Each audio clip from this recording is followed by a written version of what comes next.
నేను ఆఫ్రికా దేశాలు తిరుగుతున్నప్పుడు మీకు ఇంకా మనం చాలా భాగ్యవంతులం.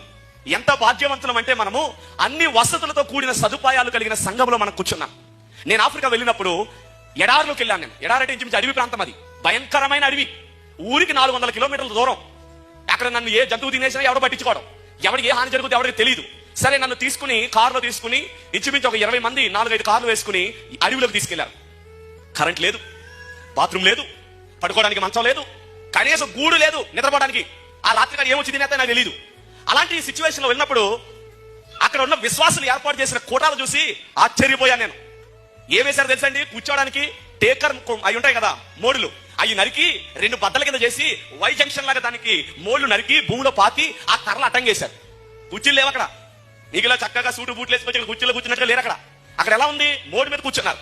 కూర్చుని పిల్లల్ని మనం ఎవరు అలా చెయ్యం, పిల్లల్ని వెనకాల కట్టుకుని వాళ్ళకున్న చున్నీలతో వెనక కట్టుకుని 2 చేతులతో వాళ్ళు నిద్రపోతున్నారు. 2 చేతులతో ఆరాధన చేస్తూ చప్పట్లు కొడుతున్నారు వాళ్ళ తల్లులు. అలా ఆరాధన చేస్తున్నప్పుడు నాకు అవకాశం వచ్చింది, వాక్యం చెప్పే అవకాశం. ఇంచుమించు ఒక 3000 మంది ఉన్నారు అక్కడ. అందరూ అడిగోళ్లే. అలా ఏం తింటారో తెలియదు, ఎలా ఉంటారో నాకు తెలియదు, నేను ఏం అడగలేదు. కానీ నాకు బైబిల్లో లాజరు గుర్తొచ్చాడు. లాజరు దరిద్రుడే, కానీ విశ్వాస జీవితంలో నమ్మకస్తుడు, యథార్థవంతుడు. తినడానికి తిండి లేదు, దేవుని ఆరాధన విషయంలో ఎన్నడూ రాజీ పడలేదు. వింటున్నారా? తనకి కట్టుకోవడానికి వస్త్రం లేదు, కానీ ఆరాధన విషయంలో ఎన్నడూ దేవుని తక్కువ చేయలేదు. ఆ ప్రజలందరినీ చూసి నేను ఆరాధనలోకి వెళ్తున్నప్పుడు కరెంట్ లేదు, మైక్ ఉంది, మైక్ సెట్ చేశారు, కరెంట్ లేదు. నేను అడిగాను, బ్రదర్ సౌండ్ సిస్టమ్ అంతా పెట్టారు, కరెంట్ లేదు, ఎట్లా ఇప్పుడు ఇవన్నీ ఎలా పనిచేస్తాయని అడిగితే వెయిట్ అండ్ సీ అన్నారు. ఉండు, నువ్వేం కంగారు పడుకో, నీకు మైక్ ఎత్తా రాగన్నాడు.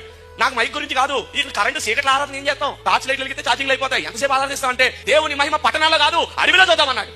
నిజమా బ్రదర్ అన్నాను. అప్పుడు ఏం చేశారు? మేము 4 కార్ల మీద వెళ్ళాం. ఇంకొక చోట నుంచి 4 కార్లు వచ్చినాయి. 8 కార్లు ఫుల్ ట్యాంక్ కొట్టారు, ఇంజిన్ ఆన్ చేశారు. ఒక కార్ లోంచి సౌండ్ సిస్టమ్ లోకి కరెంట్ లాగారు, మరొక కార్ లోంచి లైటింగ్ కి కరెంట్ లాగారు. మొత్తం ఇంజిన్ ఆన్ లోనే ఉన్నాయి. కూటం జరిగేంతసేపు కారులో డీజిల్ తగ్గిపోతానే ఉంది, కరెంట్ వెలుగుతానే ఉంది, ఆరాధన జరుగుతానే ఉంది, విశ్వాసులు గంతులు వేస్తానే ఉన్నారు, నేను వాక్యం చెప్తానే ఉన్నాను, వాళ్ళు పాటలు పాడుతూనే ఉన్నారు. ఎక్కడా కూడా ఎవరు ఆరాధన విషయంలో తగ్గలేదు.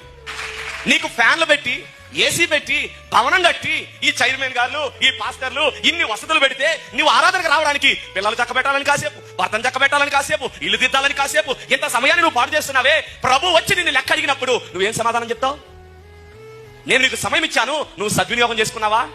బైబిల్ ఒక మాట ఉంది, దినములు చెడ్డవి గనుక సమయమును పోనీయక ఏం చేసుకోమన్నాడు? సద్వినియోగం చేసుకోమన్నాడు. అంతేనా? వాళ్ళ అడవులు ఏం చేశారు? కరెంట్ లేదు, ఏం చేశారు? కార్ని సద్వినియోగం చేశారు. నేను చూసి ఆశ్చర్యపోయిన విషయం తెలుసా? 3000 మంది పైన ఉన్నారు. వాళ్ళు దయ్యాలు ఎవరు వెళ్ళగొడుతున్నారు తెలుసా అండి? ప్రజల్లో నుంచి పాస్టర్లు కాదండి, విశ్వాసి.